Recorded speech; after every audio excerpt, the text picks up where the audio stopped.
بسم الله الرحمن الرحيم وبنسأل على مرضي ودين. السلام عليكم ورحمة الله وبركاته.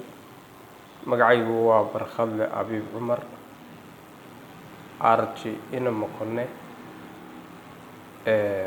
آدي أدمان أخيارته السلام يا صاحب بداية أنت runtii aqoon kororsiga danaysa waxaan jecelahay hadda markaa maanta bal inaan idinla wadaago qodob aad u muhiim ah oo ah hogaamiyaha wanaagsan. qofka hogaamiye wanaagsan la leeyahay ama dad maamulaya waa qofka ama dal maamulaya ama maamulaya shirkadaad maamulaya ama maamulaya qoys oo ugu yar ama maamulaya laba qof oo meel kala shaqeeyo tusaale ahaan. marka macnaha eriga maamul ama hogaamin waa laba aad u kala duwan. marka maamul la leeyahay waa qof wax kooban maamulaya, laakiin marka hogaamiye la leeyahay ummad dhan ayuu hogaaminaya. marka bal hadda waxaan eegaynaa sifooyinka hogaamiyaha wanaagsan lagu yaqaan. sifooyinka hogaamiyaha wanaagsan lagu yaqaan kow waxaa ka mid ah inuu horta tusaale noqdo. markaan leenahay tusaale u noqonayaa macnaha dadku hor jooga ayuu tusaale u noqonayaa. siduu tusaale ugu noqonaya wuxuu ugu noqonayaa in uu leeyahay dhaqan iyo akhlaaq wanaagsan oo fiican oo macaan oo dadku ay ugu soo hirtaan. waa inuu sidoo kale waa in uu noqdaa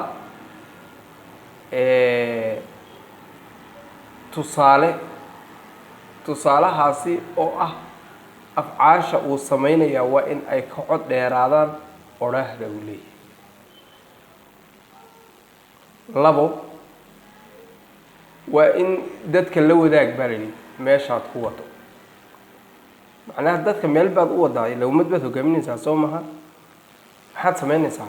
waa inaad mustaqbalka aad arki karta adiga laftigaaga markaad hogaamiye tahay. waa inaad wax saadaalayso, waxaad arkaysana waa inaad dadka ku qancisa. haddana markaa dadka meeshaad ku wada la wadaagta sidaasaa loo jeedaa. qodobka saddexaad ee hogaamiye wanaagsan lagu yaqaan waxaa ka mid ah isbeddel. waa inuu raadiya isbeddel. raadi farsamo nololeed baa lagu leeyahay. oo macnaha waa inaad raadisaa dee farsamo nololeed waa inaad raadisaayo oo dee dad kale ay sida ay ku jiraan hadday dhibsanayaan ama dhib ay ku jiraan ay kaga bixi karaan. hana ka cabsan baa lagu leeyahay. waa inuuna haddana ka cabsanaata eegaad loo fiirso tallaabadaa uu qaadayo caqabadaha kaga imanayo waa inuuna ku mashquulin, waa inuu hore uga socdo. qodobka afraad ee hogaamiyaha wanaagsan lagu yaqaan waxaa ka mid ah dadka u ogow in ay shaqada qabtaan.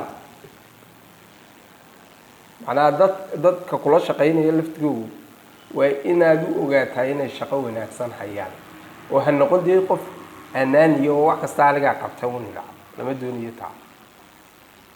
gruubkayga waxaanay qabteen waxaanaan wada qabanay shaqadan waan ku faraxsanahay qaabsaasaan wadaa haha waana saa tiraa. hogaaminta laftigeegana macnaha ku tagrifenino macnaha adigoo hogaaminaya haddana dadkii ha ku dhimina. waa inay dadkaad hadda shaqadooda kuna ixtiraamo. waa inay dee si degan aad wax ugu sheegta xataa hadday wax qaldaan. qodobka shanaad waa maxay iyaduna hogaamiyaha wanaagsan lagu yaqaan waa maxay? waa in aad ictiraaftaa ama aqoonsataa waxay dadku qabtaan, waxay dadku qabteen. macnaha qof baa shaqo dadku waxay qabteen ku abaalmari. dee maxaynu uga jeednaa? waxaynu uga jeednaa ku abaalmari. qof baa wax wanaagsan sameeyey, hebel hawsha waad ku mahadsan tahay, shaqo wanaagsan baad qabatay. dhiirigelin sii oo dee kuna dhiirigeli oo qofkani dhiiraha helo halkan maanta uu joogo dee meel ka sarreysa dee in higsado waa inaad adigu sabab u noqoto wey. marka kolley intaa masleeya ugu muhiimsan shanta qodob, laakiin dee intani wax ka badan baa jira. hogaamintuna dee waa shay aada mas-uuliyadeeda u leh. kartida qofkana dabcan waxyaabo ka mid a way ku xidhan tahay. marka kolley haddaynu Soomaali nahayna waxyaabaha aad baan ugu liidanaa. ilaahay sida wanaagsan hayna waafajiyo. aadaan idin soo salaamayaa waxaan jeclaystay inaan muuqaalka idinla wadaago. Waa mahadsantihiin.